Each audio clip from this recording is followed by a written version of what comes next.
কালা মাগুর, কালা পাঠা, এই হাসনাত, এই সাদেক ক্যামেরা সব হচ্ছে রাজাকারের পৃষ্ঠপোষকতায় চলছে। সাদেক ক্যামের যে পোশাক বলা বাহুল্য, সে ওইখানে গিয়েও তার মানে ফিলিস্তিনের জন্য কাঁদতে কাঁদতে সে মারা যাচ্ছে। ফিলিস্তিনের পতাকা যে ও স্কার্ফ, সেই স্কার্ফ পরে সে চলে গেছে লন্ডনে। অথচ ফিলিস্তিনের যুদ্ধ চলে, ফিলিস্তিনের মানুষ না খেয়ে থাকে, সাদেক কামের বিয়ে বন্ধ হয় না। সে বিয়ে করলো, সে ঢাকঢোল বাজালো, সে বাঁশি বাজালো, সে গান গাইলো, তার সব ঠিক আছে। দেখা যাবে যে ফিলিস্তিনের যুদ্ধ থামবে না, অথচ তার বাচ্চাও হয়ে যাবে। কিন্তু লন্ডনে গিয়ে সে ফিলিস্তিনের পতাকা নিয়ে মানে স্কার্ফ নিয়ে তার সে কী অবস্থা। আসলে এই যে জাতির সাথে তারা যে প্রতারণা করতে গেল লন্ডনে, তারা বাংলাদেশের মানুষকে বোকা ভেবেছিল যা ইচ্ছা তাই বলে বাংলাদেশের মানুষ বাহবা দিবে। আসলে দেশের মানুষ তো বোকা না।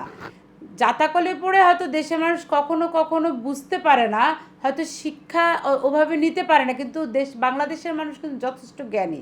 ওরা কিন্তু বোকা না, বোকা ভাবার কোনো সুযোগ নাই। তারা আপনার টাকায়, আমার টাকায়, আমাদের কষ্টের টাকায় এই লন্ডনে গিয়েছে। লন্ডনে গিয়ে আরামে আইসে কয়েকদিন থেকে আসবে। আমরা তো এটা প্রত্যাশা করি।